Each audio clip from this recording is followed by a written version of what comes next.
In this video, we will learn how to make a professional presentation using ChatGPT and Gamma AI. So let's watch this video.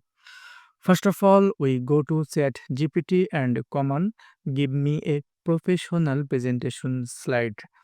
And as you can see, ChatGPT give me a nice presentation slide, and I copy this text and we go to Gamma AI. There are many options, so I click this option in text to paste in text option. So I paste my text, and after that we go to Gamma AI dashboard. Here I will customize it according to my preference, and after finishing the customize I will click on continue.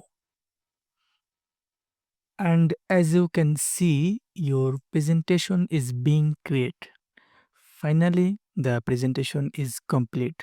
So in this way, you can create your own presentation if you want.